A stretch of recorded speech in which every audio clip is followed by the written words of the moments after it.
Hello, everyone, and welcome to episode 19 of the What the Sheep podcast, where we will be discussing and breaking down episode 107. Oh my gosh, I thought I was prepared. Our socials are not aligned properly. You know what? One of these times, it'll be perfect. As always, today is not that day. It's fine. But anyways, today we will be discussing episode 107 of Critical Role Campaign 2. Joining me today are my fabulous guests and dear friends, Alana and Phil. And we're happy to have you all here to gush about this recent episode. It was, I think this was the best episode we've had since like the long break, the long break. Yeah, it was a lot of fun.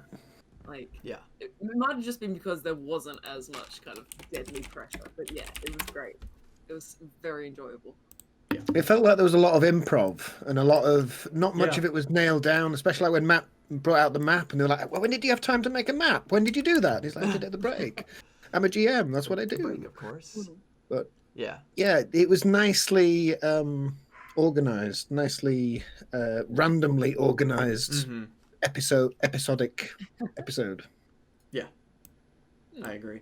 But let's start off by talking about the crazy plans that the Mighty Nine were coming up with leading up to TravelerCon. Now, dicks, a whole lot of dicks. But let's not forget that the first option was human sacrificing. Let us not brush that under the rug. Man, it got dark in some spots. Like, Jester's always kind of been a little bit like... And modifying their memory. Yeah, there was some dark suggestions in there, and people were just like, yeah, that could work. I'm like, oh, God. Yeah. I could understand the train of thought, but yeah, it was a bit off the wall. And I was like, what? No, there's easy ways to do the same things. You've got some fireworks, use them. Use some magic illusions or something, but like sacrifice. And then she was like, "Oh yeah, what about they have the skin torn off or they're flayed?" And everybody's like, "No, that's even worse." When she first suggested it, I don't know if she was saying like she was implying it would be one of the Mighty Nine that would be sacrificed. Mm-hmm. Like I thought she was saying like, oh, a small girl or something, and I think she was gesturing towards Veth could be sacrificed, but then it kind of just snowballed out into sacrifice regular people. That was interesting. The conversation of like the memory wipe. I was just watching Caleb the whole time. He was just like, he was not on board. He definitely wasn't on board. So I'm kind of glad they moved away from that suggestion eventually. Mm-hmm. But yeah, it was great. As you say, like really good improv. It kind of passed the point of diminishing returns on the dick jokes and then came back to being funny again. Yeah. I'm just like, pretty much. Wow, they're still going with dicks. And I'm like, oh, they're still going with dicks, yeah. It wouldn't be TravelerCon without a plethora of dicks. I liked Caleb's contributions, although he did go a bit OTT with the dicks. He's like, how many dicks would you like? Would you like phallic symbols coming off the stage? You're like, no, too many dicks. That's all right, Caleb. It's a little too far now. Yeah. And Bo later on was like, did I just do a Caleb with the dicks? Yeah. A Caleb the dicks, yeah. That'll become a phrase. Crit Roll Stats is doing a word count on the word dick in the episode. Oh my god! Boy. If it's not 69 dicks total, I think we need to. We need to redo the episode. Surely it'd have to be more than that. Probably. Probably. There was a lot of dicks in that episode. Yeah. There was probably 69 said in the time frame of like 2 minutes. I would imagine. They were pretty great plans. I loved when Bo was listening off. Right, here's what we have, and it's like human sacrifice. What was it? Throw them in a volcano. Yeah, throw them in a volcano. Beat some drums. Yeah, where did the drums come from? Where did the drum conversation come from? Because that was just random. They just started beating drums. I think they were just like trying to think of like typical religious things, and someone brought up like drums, like drumming, and they're like, oh yeah, we could do like some cool drums. Gotcha. I think. It works. It's a ritual process for a team to come together. They were talking about like using the drumsticks on the dick statues, weren't they? Because that's the whole beating the dick joke. Yes. Yep. Yeah. Okay. So they could. That kind of went around a bit. Rewatch it, I think. Beat their get dicks train of until the thought. traveler shoots out of the top of the volcano. That's what it was. That's what it was. Good. Man, Good gracious. I really enjoyed the traveler this episode too, because normally when I watch him, I'm like, oh, what a dickhead. I'm angry with him. But this episode, I was like, oh, what a dickhead. Like, it was a bit more. Yeah, I was like, yeah. What a dickhead. Yeah, yeah. Still like super sus and super untrustworthy, and I still don't trust him. But he was a lot more friendly, and I guess maybe it's just because Traveler Con's here. And what did he say? He said at one point, like, did he say at one point he was going to gift the Mighty Nine something, or he was going to do something? Yeah, he said, because you were helping me, I'll give you like a favor.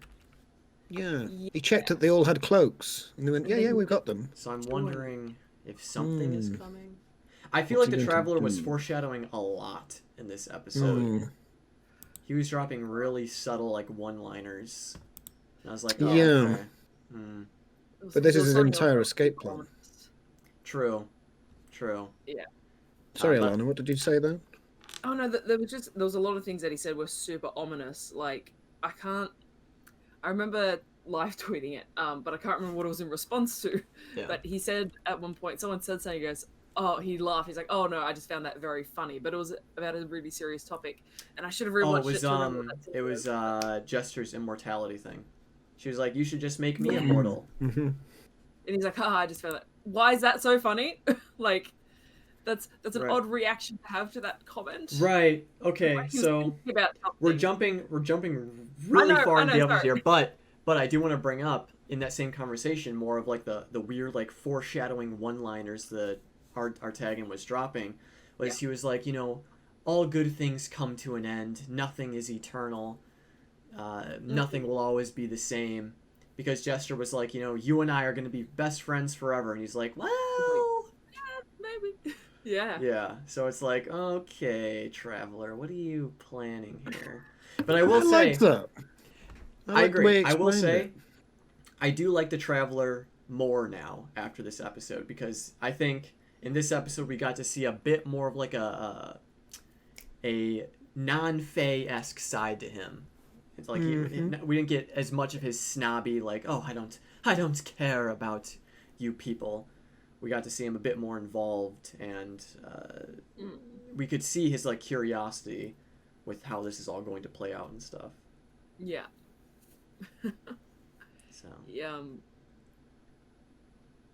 Yeah. There's just the plan that they eventually kind of, I think, landed on. I can't remember. I saw a tweet. I think it might have been, oh dear, it might have been Waddy West. It might have been someone else on Twitter, but just saying like, I'm so excited for the first 5 minutes of next episode where they completely ignore all the planning they did this episode. Oh yeah. But it's like the Moonweaver plot is so exciting. Like, they mentioned the idea that in 100 years from now, the Moonweaver has to incorporate some aspect of dicks into her iconography or something because all these new followers.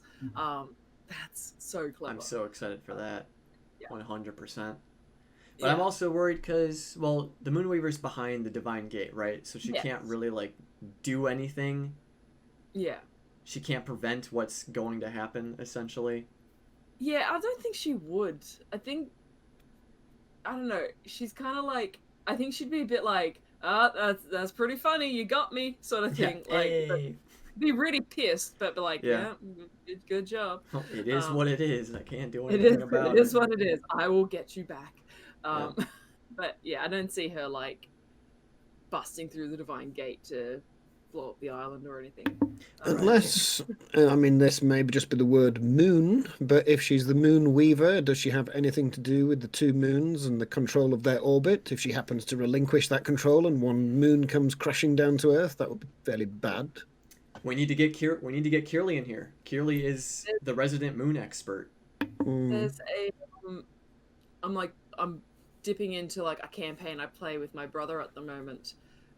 Which is not set in Wildmount, but there is like the moon goddess and her evil sister is like the dark moon goddess. Ooh. And so whenever Rudius comes up, I'm like, oh, it's Shah.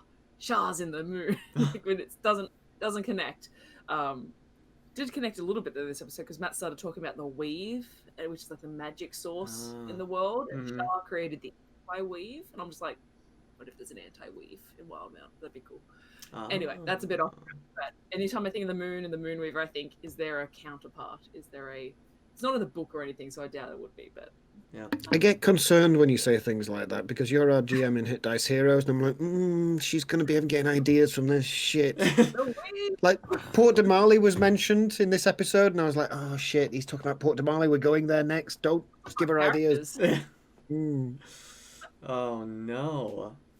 Yeah, it's gonna be wild. Yeah.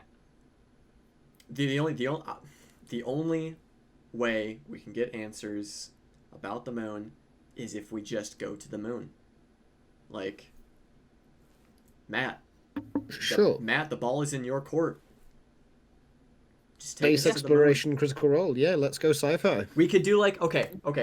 I don't know if any of you guys play World of Warcraft, or if anyone in chat has played World of Warcraft or whatever, but the Draenei are like space aliens, kind of, for the sake of brevity. And they fly on this floating city, kind of like the floating cities in Islecross, right? Weren't there like floating cities in the north area? They should commandeer one of those flying cities, take it straight to the moon. They're crashed.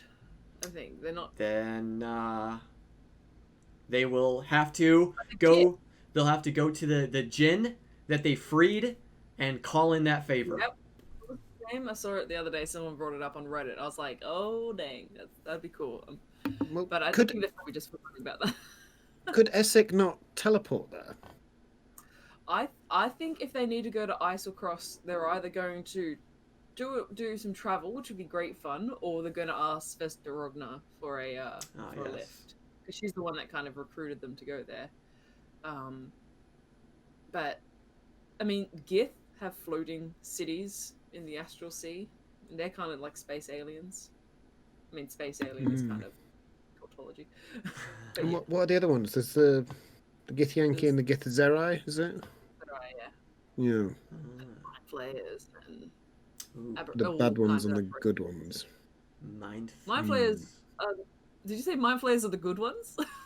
No, the bad ones and the good ones. The Githzerai and the Githyanki. I can remember which one's which, but the smart ones, which sounds mean to the Githzerai, but I think Githyanki are the cerebral ones. Githzerai are the space pirate ones. Yeah, they're just kind of like.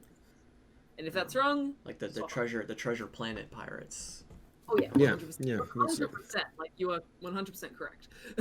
Nice. That's what they're like. Back to the episode. Yes. Yes. This is a Critical Role podcast, after all. Oh, I got it wrong. What was I gonna say? The Kotho and Ford. Yes. I thought he was gonna be leading up to asking Kotho to find Vandarin. Yeah, but then me he too. Was like, no, I wanna see what Sabian's up to, and I was like, ooh, 40. It's an interesting alternative tactic to finding Vandran. Yeah. Because you'd think he'd go straight to the source, but he's like, well, hang on, where's this other guy been for the last few years, and what's he been up to? I just need Andrew to be on this island. It was like my strongest theory. I know. If it doesn't happen, I'm gonna feel sorry. Okay, hold on though. They're still on the island. There is still maybe 2 or 3 episodes left for Vandarin to magically appear. So our prediction is not wrong yet. Not wrong yet. But it's not looking good. Lopsy says Ford is finding his half-elf ex-BF. You know what? Oh. I would love that if Sabian and Ford were star-crossed lovers, and then Sabian betrayed them all, and now Ford has his heart broken, and now he's trying to track him down. I could see it. I kind of just want them to like hate each other. Like if they were already butting heads, and then there was this other kind of aspect to Sabian's betrayal, but he didn't actually betray them. He was, fighting against Vandarin because Vandarin was going evil or something. I think that'd be cool. Like if they were previously enemies, but they're going to team up and again. Well, because like the whole right, the circumstances surrounding the betrayal are kind of a mystery. Because ultimately we don't know what Sabian's intentions were. Yeah. Like, is he an agent for Uk'otoa? Is he like an agent for a third party? Were they doing some other stuff on that ship? We don't really know. Because are we under the impression that because Vandrin was like an agent for Uk'otoa, like he was like essentially what Ford was doing with Uk'otoa. But then the ship blew up, and then that's when Ford got his gift from Uk'otoa. So are we thinking that Vandrin stopped midway through at some point, then they went on the boat ride, and then because Sabine could be an agent of Uk'otoa then, if it's like he was getting revenge against Vandrin. Yeah. Or maybe Vandrin was still in control or under control of Uk'otoa, and Sabine was trying to stop him. Like, we don't really know. I think he might be looking for an ally. I think he might be looking for somebody to go back and say, "Do you remember Vandrin? Yeah, let's go kick his ass and make sure we put an end to this. I'm sure you'd like some closure in this as much as I would." And he's also ticking off the list a potential enemy of Vandrin. A potential ally of Vandrin's. Vandrin. No, I can't speak. You got it. Yeah. So he's kind of achieving two birds with one stone. That's what possibly. Yeah, it's just like it's going to be totally random out of the blue sort of thing. I think like it kind of adds to that. When is the campaign going to end? Because if they supposedly go to Islecross after this, like I'm personally hoping they have like an episode where it's, you know, catch up with people, go back to Nicodranas, catch up, maybe go back to your house, whatever. But if Islecross is the next step, I don't see Matt stopping that narrative halfway through to be like, oh, you get a message forward to say that Otho's found Sabine. I could see that happening in a downtime. Because what did Otho say? Like, it'll give me a month. Yeah, a month. Like that. Yeah. So, and I keep forgetting. Like 20 episodes. Right, exactly. So I was gonna say I keep forgetting how like short of a time the Mighty Nine have actually been together. Yeah, it was brought up episode. Yeah, 6 months. Like they really haven't been together for that long, and so much has happened. Like it's actually insane. Yeah, I mean 6 months since Molly went. If you remember Molly at all. Yeah, wait, who is that? Who's Molly? Do you remember Molly? No. Yeah. Isn't it another drug? No, Molly. Someone. Never heard. Yeah, everybody's looking for Molly. Yeah. But it. God damn it. Anyway. Ford was like, jokingly saying we should go get Molly because they had that whole conversation about the vision. Finally, they talked about the vision they all had. And then Yasha made the connection of the 9-eye tattoos that Molly had. So is he connected? His name was Nonagon, Lucian, all that stuff. So I'm worried. Do you think... Because in last week's game, they didn't focus on the dream at all. Sorry to interrupt you, Nika. No, you're totally fine. They didn't discuss the dream at all, whereas in this game, in Matt's opening title sequence, he mentioned it, and then he gave Taliesin a dream, he gave Caduceus a dream.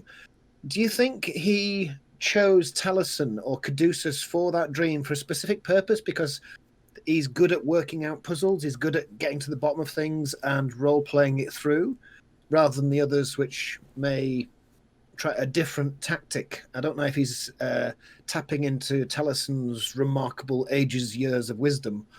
And I think it might have been because Caduceus was the most appropriate character to start ruminating on it. I think because he said, like, for Caduceus, it was a perversion of everything like Caduceus holds high. It was anti-nature. It was against, like, the natural cycle of things. So I think for Caduceus as a grave cleric who's all about the natural cycle, so something that is so anti, is the most perceptive, the one with the highest wisdom. I think he's definitely got high wisdom. I hadn't thought of it from that perspective. And I guess it just kind of so happens to be that it's Taliesin. But I think it was more, if someone's going to have a meditation on it, it's probably going to be Caduceus. So I think Matt brought it up because he wanted them to start discussing it, and then just Laura obviously later was just like, "Hey, has anyone else been thinking of this?" Because picking up a story beat. See you, Lobsty. But yeah, bye, Lobsty. That's what but yeah, that was. I sometimes I never want to be that type of fan that's just like, oh, they're not playing it right because it's I don't care like that way. But sometimes when Taliesin does commune, I'm just like, no, ask these questions. You're asking like, the commune was great because it's just like the wild mother's just like, I don't fucking know. I Don't know what you're on about. It's Can't like, predict it. is this just like some like eldritch horror shit that's just like totally new? Like, what is this? Because even the wild mother, I think, would have a sense of like the chained oblivion. Yeah, Like, right. she taught him. I feel like because I think he asked like kind of, is it a threat or is it coming? And she wasn't sure, but like, I feel like they would have gotten a little something if it was the chained oblivion, like a little more of a positive, not positive, but affirmative answer. It's something that they haven't encountered before, or if they have, it's an agent of them. It's an alias. It's not whatever it is in person. The chained oblivion is good at doing. Mm. Agents.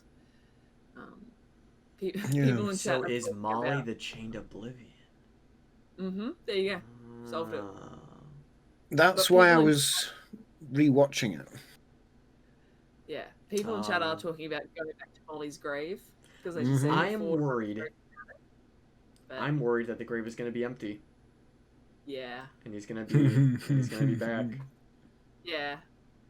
Oh, I just want to know if the coat's still there. If it happened before, who's going to say it can't? It can't again.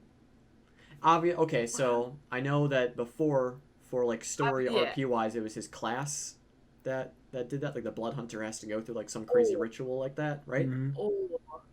Because my leading theory is that he astral projected himself to the astral sea with the help of the woman from the city. So he projected himself astrally, which kind of makes your body appear like lifeless. So I see his friends maybe like, oh shit, he's dead, bury him. He stopped the astral projection, crawled his way out of the grave, having lost his mind somewhere in the astral sea because he saw whatever that thing was. That's my kind of running theory. But I don't see him necessarily being, I don't know, I feel like that would be cool as hell. They walk up to the grave, the coat's gone, the grave's open. But also like, I feel like they'd be expecting something like that, so it'd be cool if they kind of just like, no, the grave's still there, the coat's still there, the body's there, like mushrooms decomposing slightly, and then they speak with the dead. With it. Could you imagine if they organised it so like Taliesin would give some of the answers? Oh wow, that'd be interesting. That would be. That's one of the things. I went back and rewatched it because I watched the show this afternoon and then watched it again this evening before we did this. The specific bit where they're talking about Molly, and as we've mentioned, Taliesin and Matt are very hard men to read. I'd hate to play poker with either of them; it'd be impossible to read them.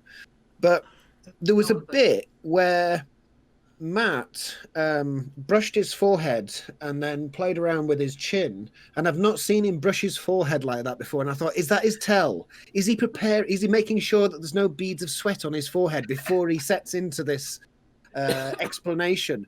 And at the same time, Taliesin kind of did a double take from, I think it was Ashley talking, and he was looking at Ashley, and then he kind of looked at Matt, and then Ashley at Matt, Ashley, Matt.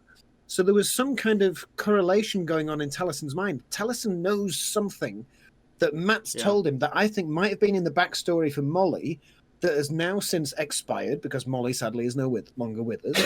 But Taliesin still knows about it. So there's something about those 9 eyes and something about that moon. I may be completely wrong, but my gut tells me there's something there. I think you're definitely right. There is some fishy stuff with Molly. And honestly, I wouldn't have it any other way because Molly was such a mysterious character. And now almost 100 episodes later, we're finally getting more Molly stuff. Oof. So it does get that feeling though again of like, when's the campaign going to end? Which sounds negative. I'm not saying it like that, but like there's still so much, and it feels like they're building new stuff again. Like when the vision first happened, a lot of people, and I guess myself included, who are like, oh, this feels endgamey. This feels like it's the threat that's probably going to be the end game threat. Doesn't necessarily mean that the first time they interact with it, it's going to be the end arc. Because I mean, if you think about Vecna in campaign 1, they dealt with him in like episode 30, technically, with the Briarwoods, and then he didn't come back until like way later. Not to say there's going to be another 70 episodes, but like it feels kind of endgamey. But then they are building all these new arcs, like Sabian. They're building like what's Jester going to do after Traveler Con, because it feels like she's reaching the pinnacle or the apex of her character arc. We've still got like Veth seems to be having second thoughts about going home and seeing the kids. I really want to talk about that. And I was like, I feel like Bo still has like a ton of stuff to do for her arc. Caduceus is just like, what the fuck are we going to do with Caduceus? Although I feel like Taliesin could be like, whatever. But no, Caduceus needs some love. And obviously, like I said, Caleb just there's that thing. There's still a lot. But like the cast said, let's just wait till after Traveler Con to worry about all this extra stuff that's happening. They've got enough on their plate right now. Traveler Con worries me. What worries you? Oh, that it's just going to be a big sham, and he's going to kill all his followers and take Jester, absorb their essence. Like, it's going to be like only the people wearing the green cloaks are safe or something like that. Like, I don't know. I don't think he's that malicious. I did really distrust Artigan earlier on, but I think it was in this episode, similar to Nico, I found that I trusted him more, and I don't think he was attempting to deceive Jester. Normally, when there's some fishy business going on, there's a way that a GM, and Matt's very good at this, will try and imply that it's slightly fishy to offer them the suggestion that she's like, insight check, do I believe him? And sometimes even offers and says, like, make an insight check when they haven't suggested anything. And none of that has occurred between Jester and the Traveller. So I really do think he's telling her the truth. Yeah, which is then concerning because, as we said earlier, Jester, like, said some dark things this episode. Like, she was just spitballing ideas. Well, do you think sorry, go ahead, Alana. When, like, the Traveller he supposedly took away some of the other people's powers. It's like, oh, that actually made me feel really good. I was like, what the fuck, Jester? It's like, you're really fucked up. Whether or not he actually did or not, because that's his whole shebang, he could have just been, like, joking about it. But the fact that you reacted that way, I was like, oh, that's a little evil. Like, not evil, but alignment a little evil. That's a bit, I guess maybe neutral. Not even. It's bad. It was a bit like, oof. Yeah, it was a bit sketch. But do you think maybe with all this killing and this human sacrifice and stuff, do you think maybe she's just testing the Traveller to see if he would actually be okay with something like that? Laura Bailey, so it could be. Yeah. Could be.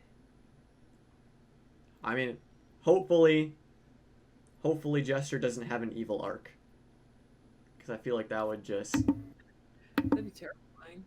That would be terrifying. She's far too powerful. They brought up the idea of, like, what we've kind of talked about before, too, of Jester becoming the Traveller. Like, the idea of her being the high priest that people would then go to, speak to. And I loved the idea when she realized that other people could send messages. Like, that was before, obviously, him taking... But the idea that other people could send messages, and Ford's like, yeah, you just get messages all the time. She's like, oh. I'm wondering if that was a little bit of a reflection of her saying, is that invasive when I do it? But probably not. I hope not, anyway, because I want her to keep doing sending. It does give her the monopoly on the entire sending industry. So she could... That's what I thought. True. Like, Cad never takes sending, and he never takes polymorph. I long for the day where Caduceus does polymorph. But I just guess he never does it because he's got Caleb and Jester that can do it. But he can. It's there. It's available to him. Yeah. But could you imagine a sending message? Yeah. Oh boy. Speaking of messages, though, I have a message for everyone watching and in chat. We are starting a fan art segment which we will begin now, starting with... Segue. Segue. Segue. Starting with Alana. Hey. We each... We're gonna each week we're gonna try to select different pieces of art from the community. Oh, my dog is crying. From the community, and just talk about it, gush about it, and whatever. So the first one we have was Alana's pick. I'm going to switch to the screen. Transition. Here we are. Oh yes. Fabulous, gorgeous art by Aquarisma. Yes. 1. This arts on Instagram. Yeah. This is one of my favorite moments from campaign 2. Yep. I love it so much. I love Ford and Caleb's relationship, and I just absolutely love this scene where they kind of make it's a terrible blood pact, but it kind of reinforces that relationship of them like being in it together, or like keeping each other in check, keeping each other's back. Because I feel like that's what they've done since the start of the campaign. You look at like Ford when Caleb goes to steal the scrolls back in Zadash, like he's keeping him in check. Caleb keeps an eye on Anvantika. This is like them solidifying that bond. It's just such a cool scene. It's such cool art. The colors are amazing. It's so soft. It's just, I love it so much. I think it's so cool. I don't know. I can put the link to this actual print in chat as well if you want to see that link. But yeah, it's really cool. Yeah, I just like the way they've done Ford too. It is very nice. Yeah. It's very pretty scene. Yeah.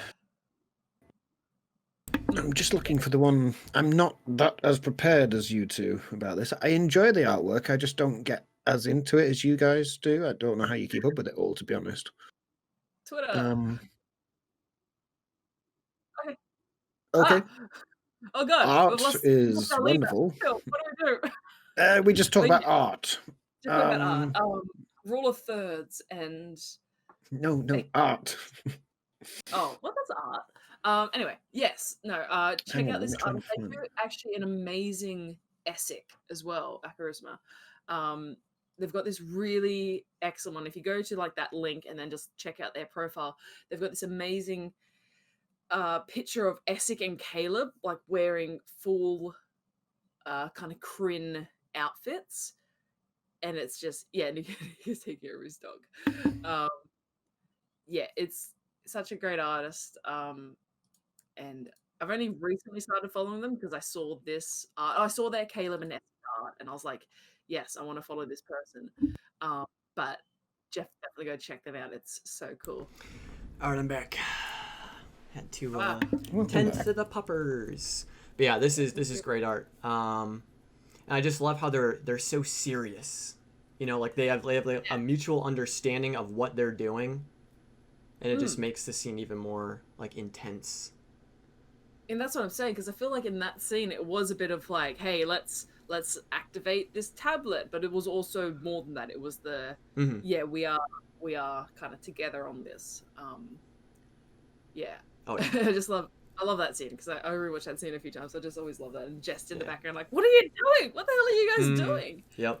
And the fact that they were, what was it? It was like, I think Matt says like 12 hit points, or like a really low number of hit points away from activating the hurricane above them. Yeah, that would have been a whole thing. Insane. Yeah, go give Aquarisma1 a follow on Twitter if you haven't already. They make some really awesome art, including this one. And then I picked out a piece of art. One of my favorite parts of recent episodes. I will transition now. Amazing Yasha art by @BlazingWire on Twitter. Oh. I picked this because I am a personal... I love the night sky. Like, I love the stars, the moon, all that stuff. It's so beautiful and gorgeous. And I really loved this particular scene in Yasha's dream, her having complete freedom of flight, being able to fly above the clouds and see Exandria, see the sky, see everything before her. And I was like, yes, this is a beautiful moment, and That's this artist cool. did an absolutely gorgeous job of capturing Oh, that. there's like lightning coming off the wings, like little Yeah, electricity as well. little sparks. Oh, That's cool. it's so good, so good. I just love that whole dream sequence for Yasha. The clouds are amazing. Yeah. Yeah. That's really cool. There's been like a lot of art of that sequence, which I'm great because I love wings and I love people drawing wings. That's really cool. I love just the little tendrils of like static coming off it. Mm-hmm. Oof, nice. The little details. So good. I can grab their at blazing wire so I can put their thing in chat. That's cool. The artwork I would recommend, if I could find it, is one of my favourite bits. I can't remember the name of the person that made it. It's from the end of campaign 1. I used it in one of my videos, but I can't even find the video.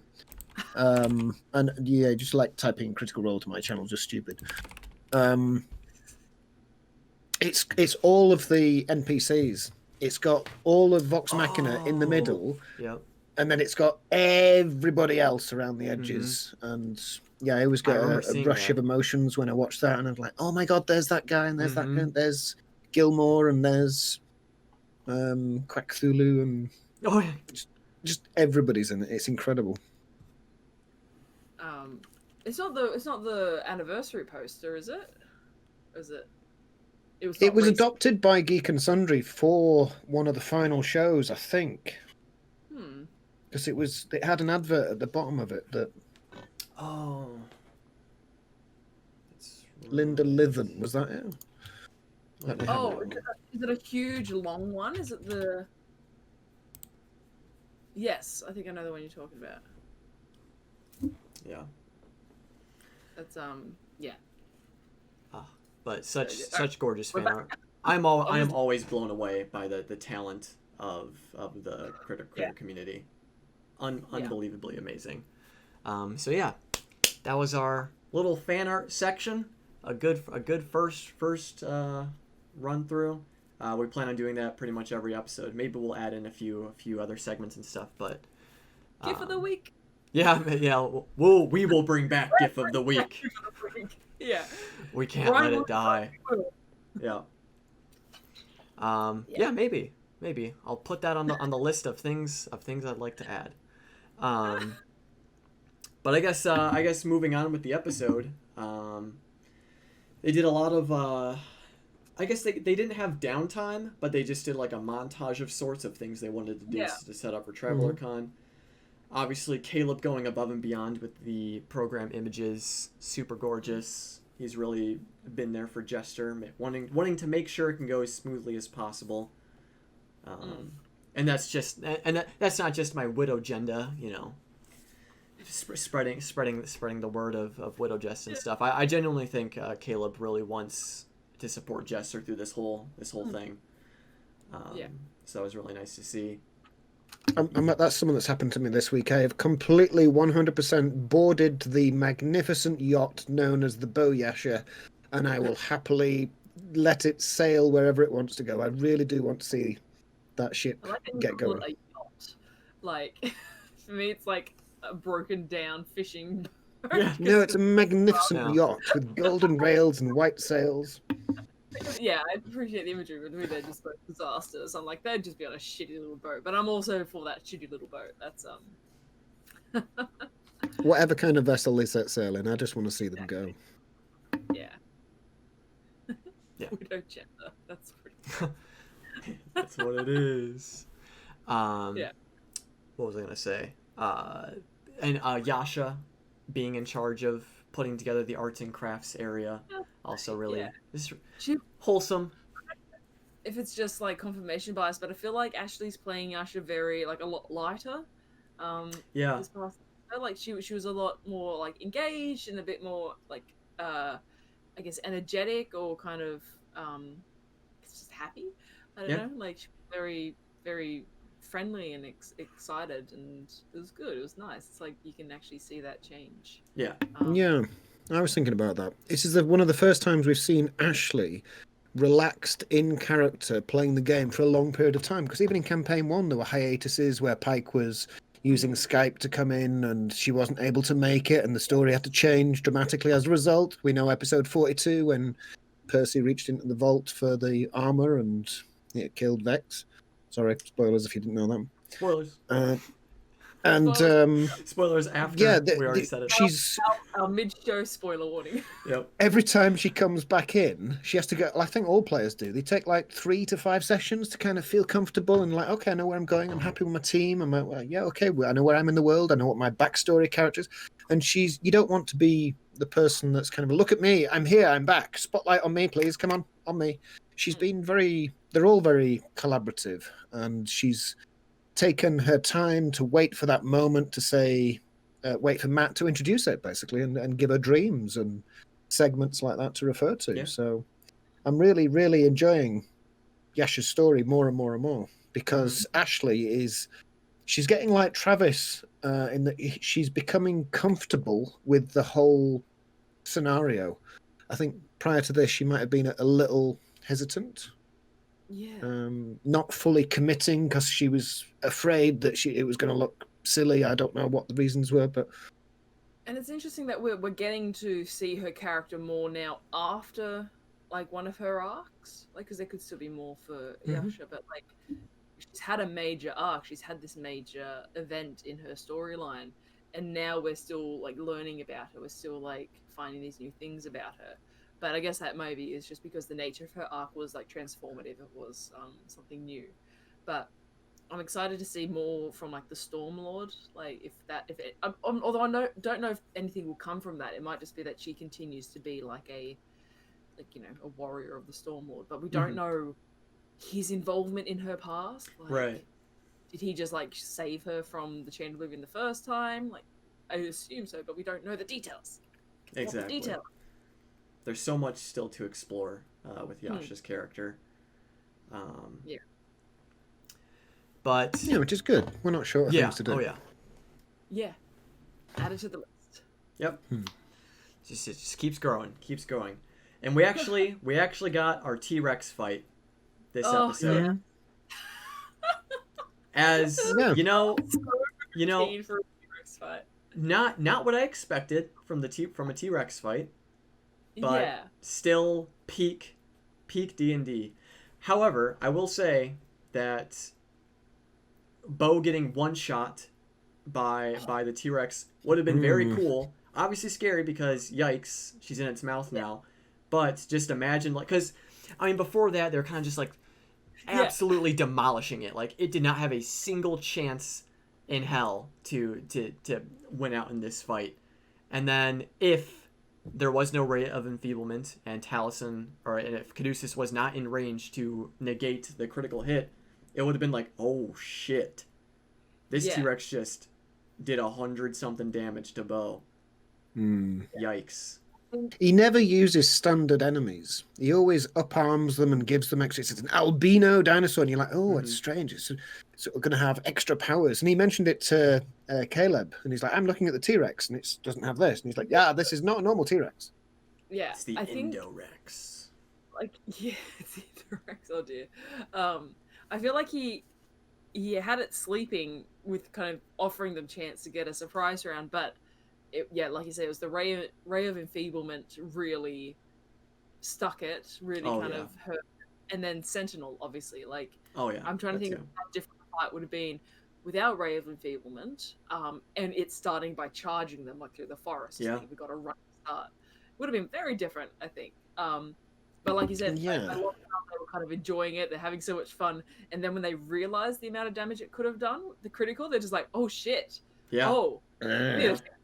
seriously, like this is exactly because I think it was getting 2 or 3 attacks on its turn. 2. A bite and a tail. A bite and a tail, yeah. Because it was doing like an average of like 60 damage with each attack. Obviously, with Ray of Enfeeblement, it was only like 30, but if that wasn't the thing, it was doing like over 100 damage with 2 attacks each turn. I think also too because Matt said like he really wanted it to get another turn, because like Bo would have been in the blade barrier. Yeah. And not Yeah. and again, not to be like, oh, rules lawyer or criticizing anything they did, but he did actually, I think, give Veth a surprise round when she wasn't meant to, where she did something like 50 damage.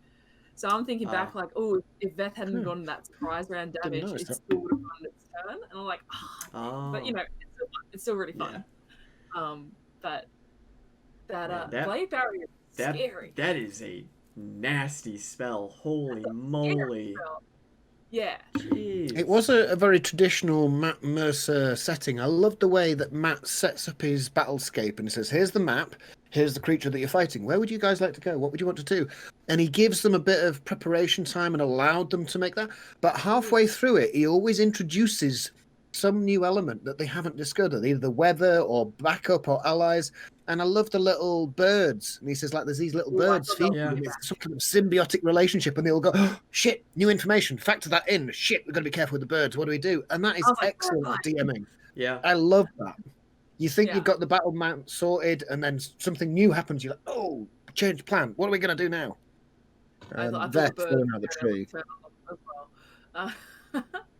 But, well, just Matthew Mercer is just like, oh, well, I don't have an albino T-Rex miniature. And then he puts down, like, essentially an albino that, T-Rex. yeah. Like, yeah, I think it was a lighting. Yeah. I was hoping another T-Rex would run in, but no. Same. I was hoping for, like, 2 more. We technically did get another T-Rex run in with Caleb Rex. Yeah. T-Leb. K-Rex. T-Leb. K-Rex, yeah. Yeah, I liked it when they turned up at the village and everybody's like, whoa, what the hell? Oh, two T-Rexes. Yeah, a Bengal one and a blue with purple freckles. Where I said, like, Vilya walks up and she's nervous, but she recognizes the color scheme and, like, the she's like, yeah, that was very fun. That was great. Man, some good imagery, like, I feel like Ford has gotten the killing blow on like the past like 10 encounters. It's like almost every single time. Has he? Travis gets He might have done. That was good. Did you notice he's like, I've learnt now, because I think he must have just gotten like so many people messaging saying like 3 blasts. Yeah, you got that. Yeah, but that was a great moment too, where he's just like, I pulled out my sword, ready to run in. I see the 2 T-Rexes. I'm like, nope. Yeah, it's fine. Yeah. Nope. He's so damn funny. Travis is so damn quick. I know. Yeah, man. But what else? Oh, the other thing too, which I had to go back and watch because I didn't catch it the first time. But Bo calling out Yasha, a girlfriend. Girlfriend. I missed that when. Yep. This is kind of playground stuff, but it's like when she was in the mouth, I think, was it? She's calling out to Yasha, and she's saying, like, help me, girlfriend, help me, like, and Twitter exploded. I heard that. Exploded. Yeah. That was a good one. Yeah. That was a good one. It is kind of like playground stuff, like, ooh, he's a girlfriend. Yeah. But yeah. But now the seed has been planted. The seed has been planted. Sentinel girlfriend, yeah. Oh, that's cool. Yeah. But then they take their bounty back to camp, and we have more arrivals. A familiar face, even the gnoll that Jester met in Asarius. I feel like we were saying way back when we were theorizing TravelerCon who would arrive. We were like, man, I really hope we see that gnoll again. I remember we said at one point, what if it's just the gnoll? Yeah, what if it's just the gnoll that shows up? My favorite, like, I know I say a lot of the times, like, oh, I love that monster, I love that. Gnolls are 100% my favorite, like, D&D monster. Yeah. So I love playing with gnolls. Yeah. They're great. Yeah. So much fun, especially intelligent gnolls, or gnolls that can talk common. Mm-hmm. They're fun. Just a regular gnoll, yep. Yeah. And then, yes, FMA brings up the other character, Kent Plucker, from Campaign 1, who was a part of, was it Dr. Dranzel's troop that Scanlan was in? Mm-hmm. Yeah. Yep. So that was interesting. Just a cool little callback. Probably doesn't really mean anything, just a nice little... I think it's... I want to know what song He wrote. He says, "Yeah, I wrote a song with him," and then we kind of like went to, like, "What was the song? Sing it. Tell us." Yeah. We'll never know. Someone pointed out that Rumble Cusp is Crossover Island. It's just like all callbacks to campaign 1. True. Yeah. Yeah. Wait. That ending. You should have seen. God. Oh, so Lynn, so like, you get to see like the wiki analytics. So like when things are popular, like you'll see like if people are looking up like the whispered one more often, like it'll be like the #1 thing or whatever. That's kind of cool, actually. I was one of those Spiceling because once he said Can Pluck, I was like, oh, that sounds familiar. And Sam's like, oh, with Dr. Dransel. I looked up his wiki page, and someone had commented 5 seconds before saying, hey, because they had all been on the page. Yeah. Yeah, that's funny. Can Plucker. Such a good name. That's awesome. Too. That is a great name. And just Bo being like typical Bo in that scene. Yeah. Like, what's your name? Jester. And they're like, why? Why would you lie about that? Yeah. She was probably just looking to see what would happen. Yeah, just having fun with it. Yeah. But man, TravelerCon next session, probably. Finally. Okay, there's no... Okay, yeah. It's TravelerCon Eve. There's no way they can drag TravelerCon Eve for a whole nother episode. There's no way. Oh, no. There's no way. 10 episodes. Yeah. We're supposed to happen in March. We are right there. Did I say it? And we kind of already talked about their discussion with the Vision and then the Traveler and Jester's conversation because that happened around this time of the episode. The whole episode. There was nothing else to discuss from this episode. Yeah, and then it ended with Jester and the Traveler just talking. There was literally nothing else in the episode, nothing important. Ending. No cry, no tears were shed. No. Guesses were made. Absolutely nothing. I was a mess. Yes. I did a fill and recorded myself. Oh, did you? Oh, bless. Yeah, and I wish I'd known. I would have recorded myself. I don't know if I'll share it because I've told you guys go before. on. I found that when I get sad, I bite my thumb like a kid. I'm like, and I'm like, Yeah. I don't know if I want to put that out in the world. Yeah. But let's take a moment and talk about. Let's take a moment and talk about Veth and Vilya's conversation though, because I feel like it was very important not only for Vilya but also for Veth, because we saw a lot of character growth for Veth in that conversation alone. I thought she was gonna ask Vilya to take her like. Me too. Me too. I was getting worried. I know. Or like she was gonna run through, or I thought she was gonna say like, "Come to Nicodranas with me" or something like, "Let's go." And I think that's what she was pushing for earlier in the day when she's saying, "Can someone come through if you create a portal?" I think she was trying to organize maybe Yez and Luke could come through, but that's it's definitely leading up, I think, to a big decision that we've talked about before of like whether or not Veth is going to stay. And I don't know, because we've had essentially Matt before say like, no, it's okay, you can go out and adventure, you can like, I'll stay home, you can adventure, just come back, don't forget about us. But I think Veth as a character is very much thinking like, well, that's not what I said I'd do. I said I'd fix myself and then come back. Yeah.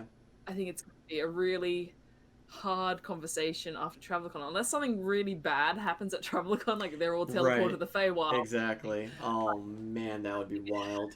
But we were talking. Yeah, we were talking a little bit last week and maybe previous episodes how after TravelerCon happens, if nothing serious happens, this is literally the perfect time for like a long period of a time skip. Yeah. Like 6 months plus. They would, but I agree that it's a good point for it. Yeah. But I think it would be great if there was a time skip, because then it could say, oh, Veth's had 6 months at home and she can continue adventuring. It's not going to be a heartbreaking moment of Veth saying, I have to leave. Yeah.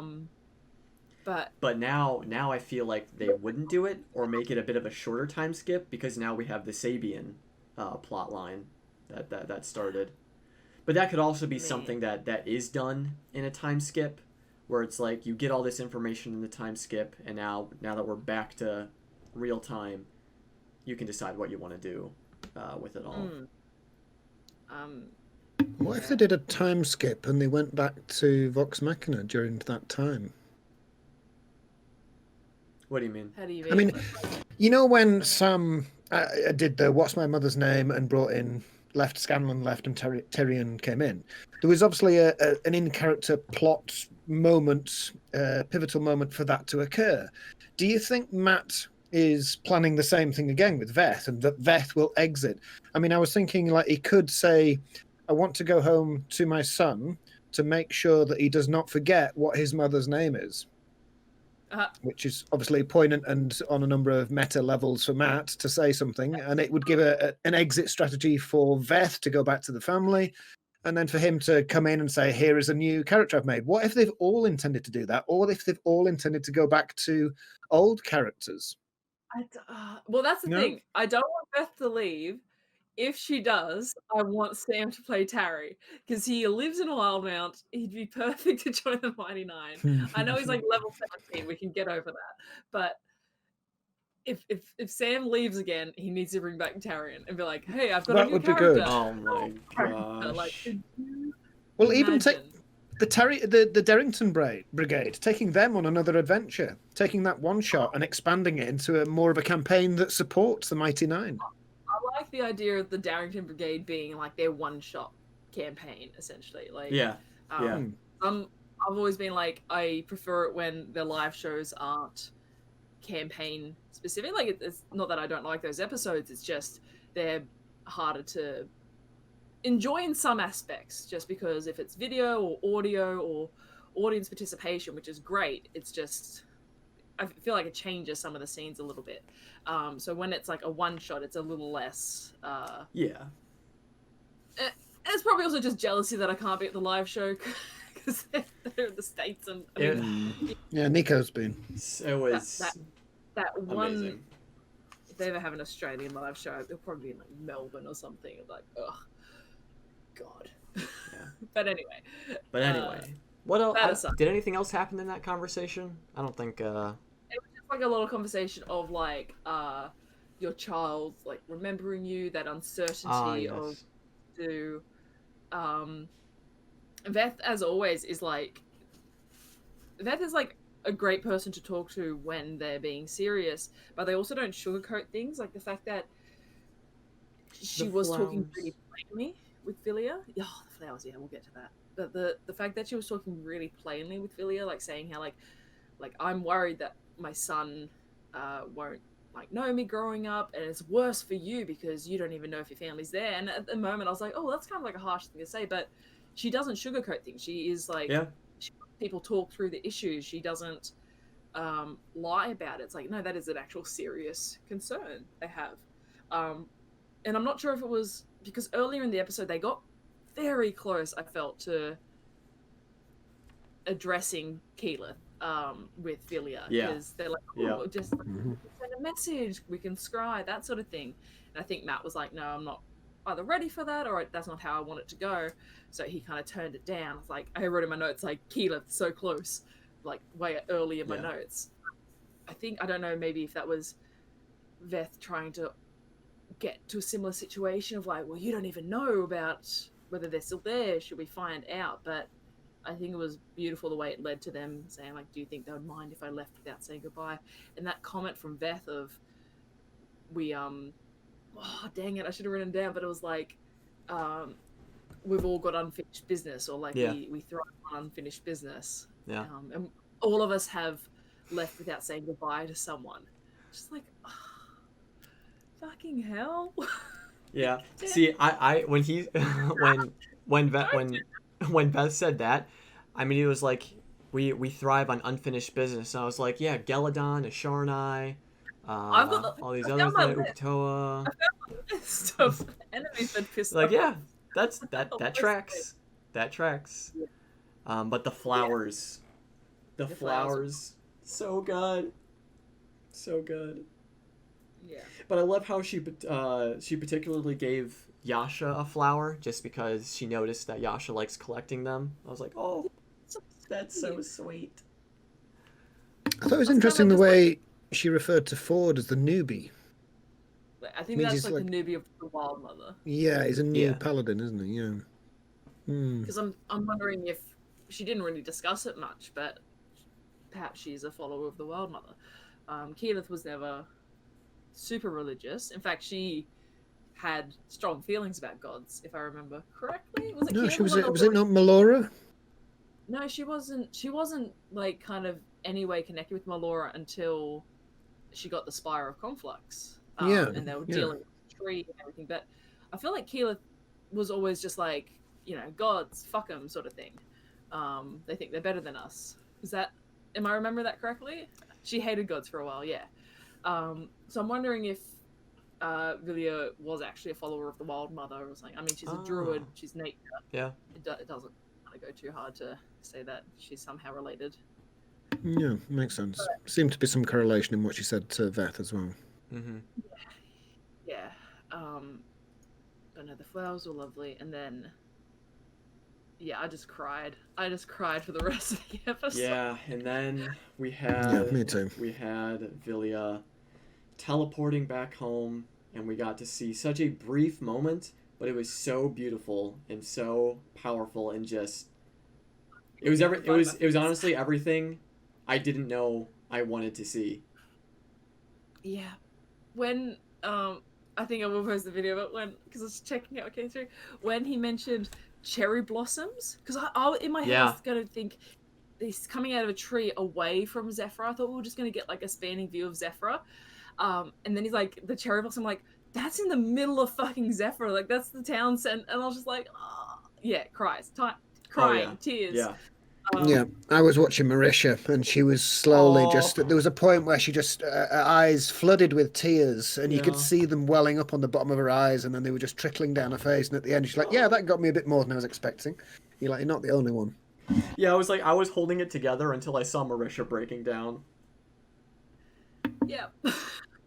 And Liam as well. Liam seemed to catch it long before everybody else did, and he got really somber and quite like, oh, okay, this is the moment.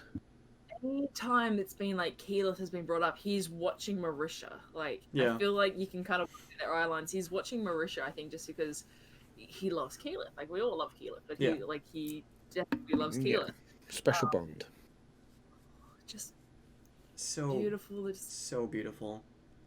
The description of the mantle and the antlers, when he mentioned the antlers, I was just like, okay, that's it. Where are the tissues? I know, like, I was waiting for it because he's like, he was describing how the people backed up, and then there was one figure, and I was like, okay. He's like, and you see a mantle. I was like, and there it is. And there it is. All of the Keyleth, the prayer circles and manifesting on Twitter and Tumblr and all the other social media websites paid off. We got our Keyleth. Are we bringing back emotions for you, Alana? You're looking emotional. Yeah. It was so good. It was so good. So good. None of us really knew how Matt was gonna play it. If it was just gonna be an off-screen thing, but it's such like a pivotal and important moment for Keyleth's character that I feel like Matt felt like he had to show. It took a long time, but yeah. There was Again, I'm bad at this. I should have written down who said it, but someone had this really good post about how, like, Matt knows his players, and though it's not scripted, he knows kind of what his players need and what the players' characters need, and this is, one, a gift to his wife, but also it's a gift to Keyleth that just took longer than expected. Yep. Could you imagine if they didn't have Problicon at Rumble Cusp? Like... Could it have been a campaign 3 thing? Like, would we have waited like even longer? I don't even want to think about that. That never have happened. I know. But okay, but nah, he would have just copy pasted her into whatever scene that we're in there. Yeah. If it was Endgame, I don't know. Maybe something else would have happened. Maybe there would have been different. I don't know. But yeah, it was a wonderful ending to a very nice, lovely episode. Yeah. And I love the vibe of TravelerCon so far. How there's music playing, people laughing, getting drunk, just having a good time. Yeah, I want to go. Like this is exactly what I thought TravelerCon would be. God, I don't want to be killed for not wearing a green cloak though, so Yeah, I'm not true. gonna go. True, but I hope that Jester recognizes, and she should be proud of herself that she helped orchestrate the gathering of all of these people, and look at how much fun they're having. Look how much they're enjoying themselves, and she had a hand in this. And so I hope she recognizes that she should be proud of herself. I just had a thought. Someone said, oh dear, someone in chat just said, oh, Connor Brown said like Veth seeing Vilya reunite with her daughter would have like a profound effect on her. It's one of these scenarios where Sam's character is the only one that knows the role play moment, and he is like he holds things back like because he knows it like well not so much upset but like he teases a bit. So I can imagine the next session they're going to be like, oh, where's Vilya, and him giving them nothing, like him telling the characters nothing about what he saw through the portal. So it's going to be like they never have any kind of concept of Keelan. It's just going to be like, yeah, she left through a tree, like.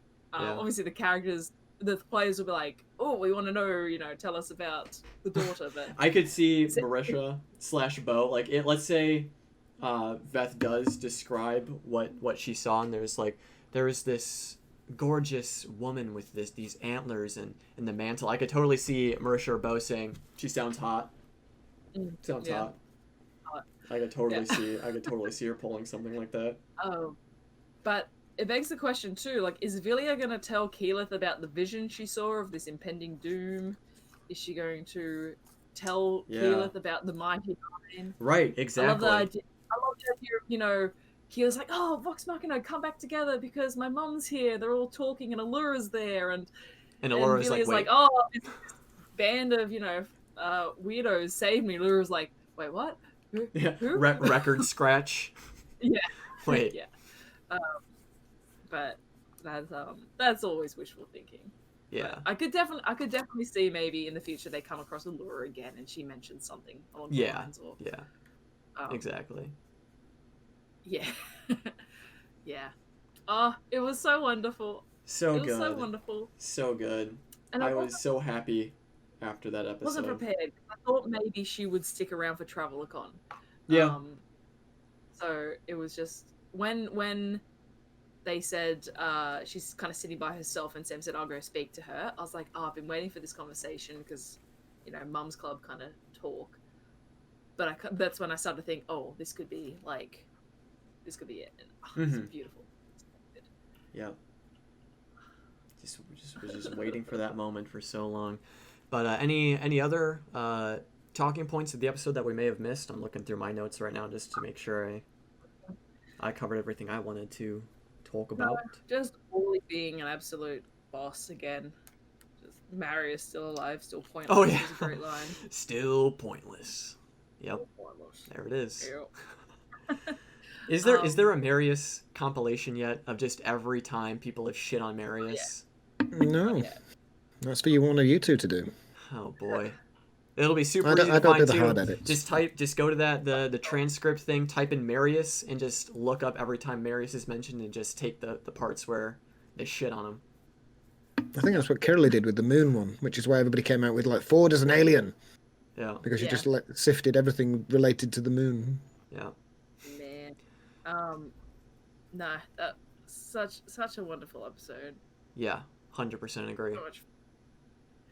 This is definitely my favorite recent episode. Not related to the episode, but if people haven't seen it yet, check out the free comic book day comic they put out for Vox Machina. It's on Dark Horse. It's free. You can just download it. It's like a 10-page comic centered around Vox Machina. It's fantastic. It's so much fun. Have you guys read it? I have not. I didn't even know. I've seen it tweeted somewhere. I haven't read it. So it's the online version. It's free. It's essentially set. I don't want to spoil when it's set. It's about Vox Machina, but it's people reminiscing about the heroes that are Vox Machina and the stories they've heard of them, and it's really funny. Definitely check it out. Look up like Dark Horse free comic book day, and it's easy enough to find. You can read it online. It's great. Yeah. It's really great. But can we talk for a second how gorgeous that like special edition Vox Machina Origins Volume 2, I think it was. I can't remember which one it was.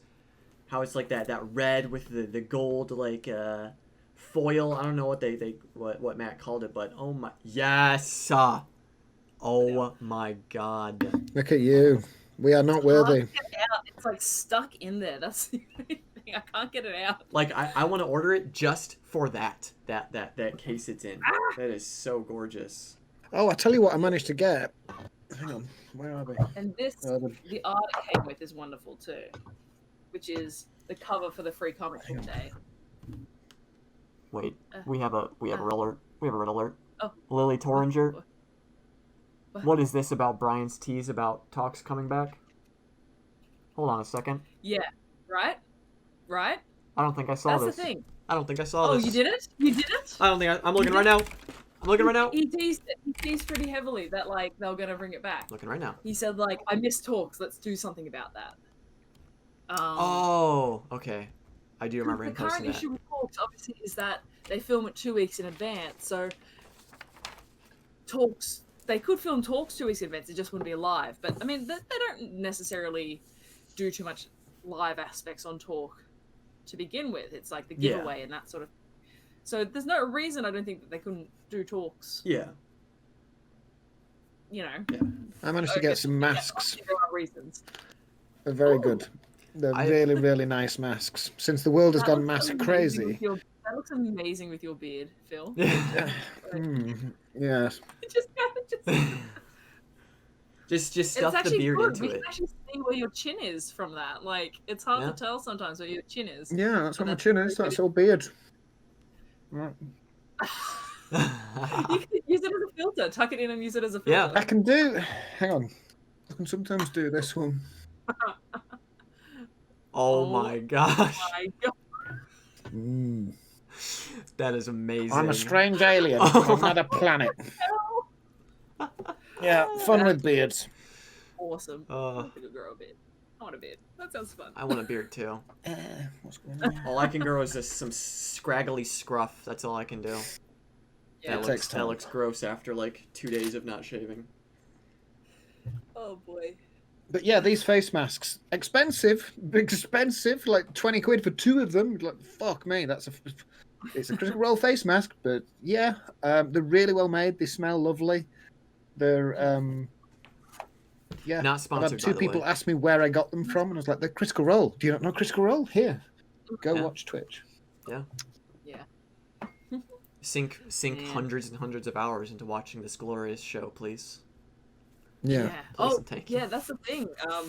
This was Wally West posted this, but there's been 1,000 hours of content, including the main campaigns and 1,000 hours. Yeah, Phil, that's the reaction I had. I was like, oh. How long is that in like days and stuff? 1,000 hours in days. It's like 41 days. Oh. 41 worked it out. I couldn't days. do that. I did the math because I started watching like 18 months ago, so I worked out how many hours are in 18 months. So what percentage of my 18 months has been watching Critical Role? 7.5%. Hey, of my and last I would do it all again. Content. Yeah. Which is like, it's excellent, but Yep, don't regret it at all. Not one. yeah, not no one regret. second. I'm not going to do any math like that in future. Yeah, right. I'll just. Yeah, if we hadn't got into this show, we would never have met each other. Yeah. Or any of these people in chat. Yeah. Hours of my time. Probably nothing as productive or as enjoyable. Yeah, I know. Like, I don't even want to think about what I would be doing if I never found the show. I have no idea. We'd have found some other fan base. It just wouldn't be as good. Maybe, yeah. We would have been those people that go, like, what's Critical Role? And then we can't get into it years later. This is the most active I've been in a fan base. And even then, I'm not, like, crazy active. Like, I do, obviously, we do the show and that, but I kind of keep somewhat of a low profile on Twitter and that. But this is the most active I've been in a fan base since I was, like, a kid on the internet. Where it'd be, like, on forums and stuff for shows, where I was, like, a teenager on Tumblr. But... and now I'm like an adult, which is scary, but it's like still, it's Yeah. great that it is all inclusive Exactly. kind of group. Yeah.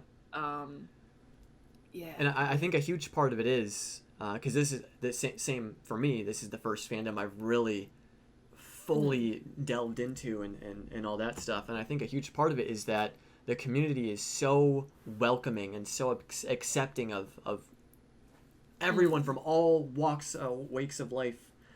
And it's wonderful. Everyone is super kind, friendly, wholesome. And it's just it's easy to find. It's easy to find and make friends in this. Yeah. Yep. Yeah. You can find people that like the same sort of things you like. And that's the thing, because it's a 1,000 hours of content. There's always something to talk about. There's always something to discuss or be into. Yeah, I've said this before. They are pathfinders in the world of entertainment, and they are forging new exploratory hypothetical designs as to how we may collaborate better as human beings and how we may better spend our time rather than tuning into the dog shit that TV studios come out with. It's taken us 30 odd years to realize this, but we're finally getting there. Yeah, it is interesting because you look at like internet media, like it started really like kind of 15, 20 years ago, like proper internet media, and like internet shows and things like that, and how they've evolved over time. And you think of any kind of technology, you think, oh, well, what could be next? I feel like the kind of company that Critical Role is and the kind of content they're putting out, their connection to another medium like tabletop role-playing games, you're right, it is something that is kind of new. It is something that's kind of different. And then obviously it's led, like the company's led by a group of friends.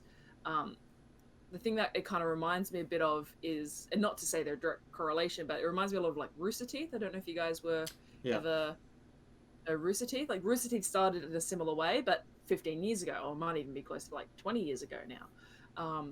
They had a very similar kind of build up, and you look at them when they started up and them now, like a major production company. I kind of get excited to think of Critical Role in 5 years, in 10 years, like what type of production are they going to be putting out? Like Rooster Teeth made movies, they've made films. Yeah. Red vs. Blue is peak comedy. Yeah.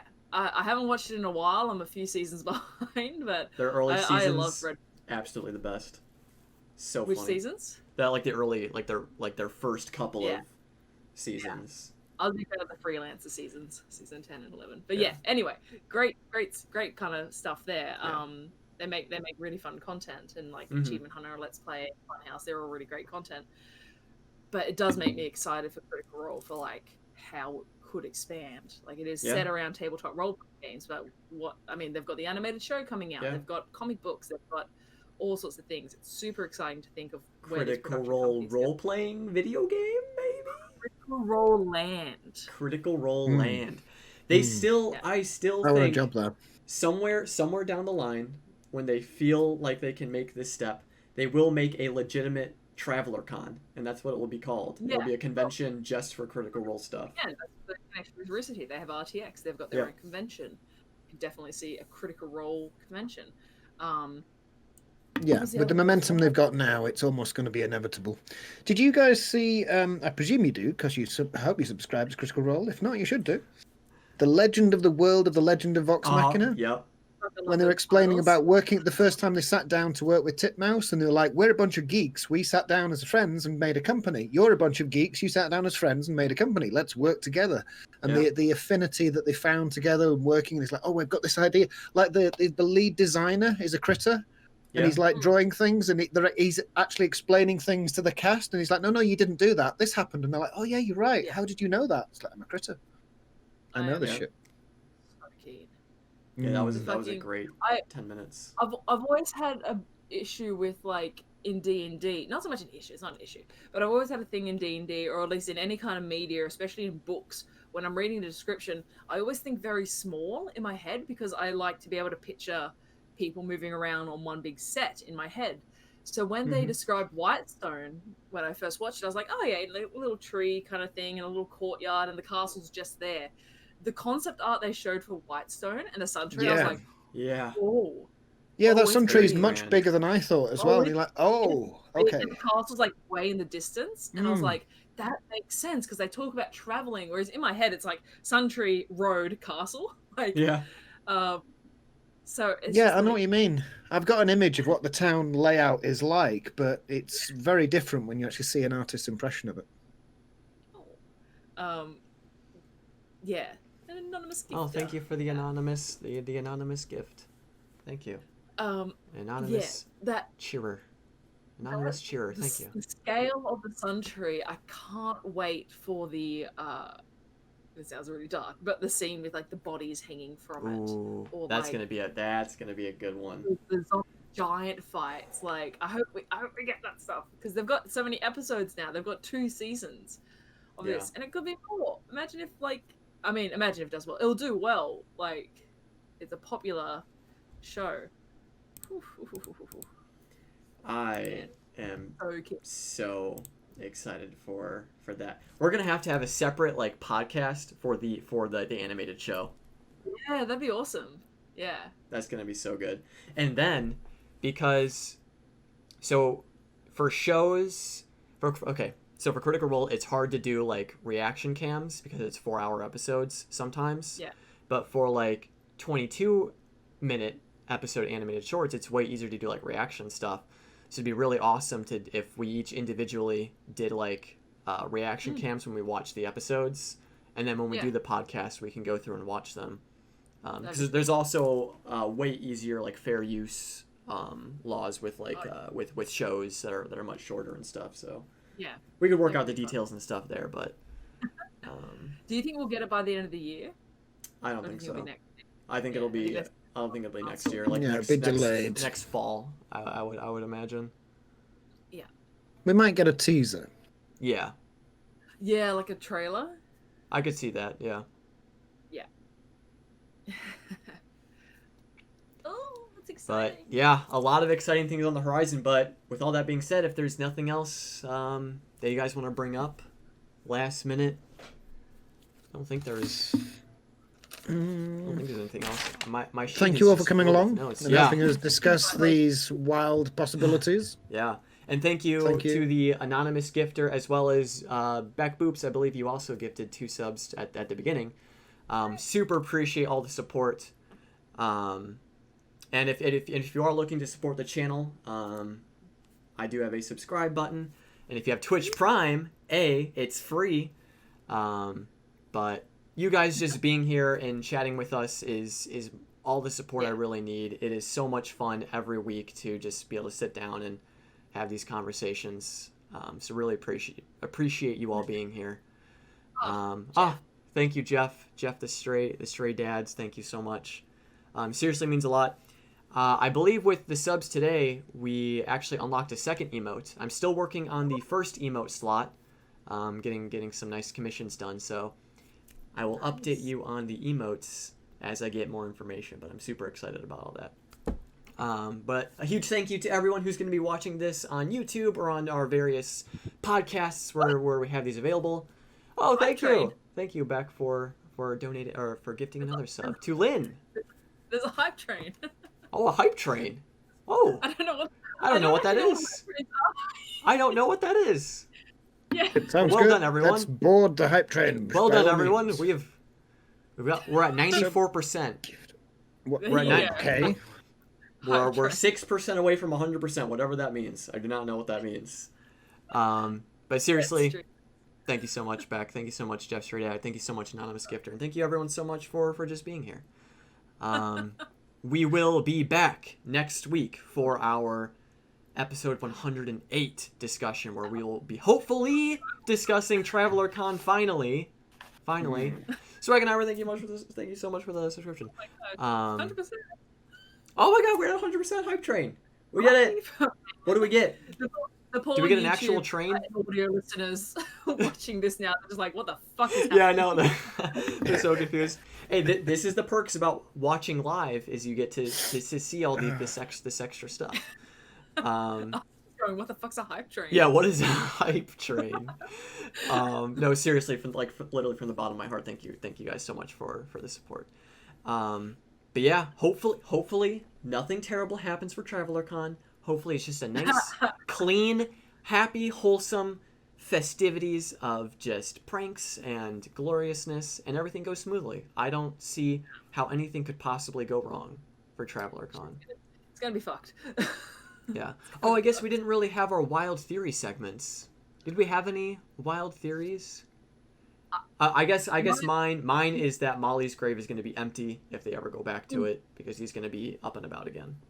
Yeah, I think there's going to be some Feywild shenanigans. Either someone's getting sent to the Feywild, I think, is going to be my theory in the next couple episodes. Whether it's the Mighty Jester. Nine, whether it's followers, whether it's Jester, I think there's going to be some Feywild shit happening. I could see that. I think there's going to be a person, a powerful person, or a powerful faction that we haven't been introduced to yet in TravelerCon that tries to do something erroneous. Ooh, I could that's a see good that, some one. drama. Quite sure. But yeah, I think there's going to be some kind of faction that we haven't been introduced yet. I'm surprised nobody's come up and said, like, excuse me, but I've just found a dick in my bed. What the fuck's going on? What if it's like the Scaled Tyrant? What if it's like this is just assassins. Yeah, like Infiltrated the Traveler. the group that they stole the bowl from with Kaliana. Like they're like, oh, we want revenge against the people that stole our bowl to bring back Tiamat. And what if You stole our bowl. Okay. Come here. Now's the time to do it. What if, because so the day that it's happening is like an important day, right? It's like a convergence or something. Mm-hmm. What if they're trying to bring Tiamat back? What if we see Archon? What if Archon comes in? That would be insane. That would be actually insane. No, Archon, you mean Joe's character? Yeah. Who has the hand of Hand Vecna? of Vecna, yeah. No, they can't possibly There bring it him in. is. TravelerCon. That boy. would be... That's the imagine just bring Vecna in. Oh, Christ. God. Oh, we're stuck in a time loop. Oh, Yep, so no. Vecna's coming back, Archon's coming back, Tiamat's going to burst Yep, forth from Archon's coming back. Molly's grave is empty. Yeah. And we're Stay going to the wild. moon. We are on the cusp of the Age of Legends. The time when the moon will fall and... Well, that's everything still will my change. overriding theory, is that Campaign 3 is going to be a new age. Yep, Mm. I agree. I can see that. Yeah. Let's put it out into the universe. Yeah. But now... Let's leave it there because we'd be here all day. Yeah, exactly. So with all of that finally being said, we're going to wrap up. Thank you again so much for joining us, and be sure to join us again next week for our discussion of TravelerCon. But for now, that's going to do it for us here. I hope you all have an absolutely fantastic rest of your day, and we will see you all next week. Bye, everyone. Stay safe, guys.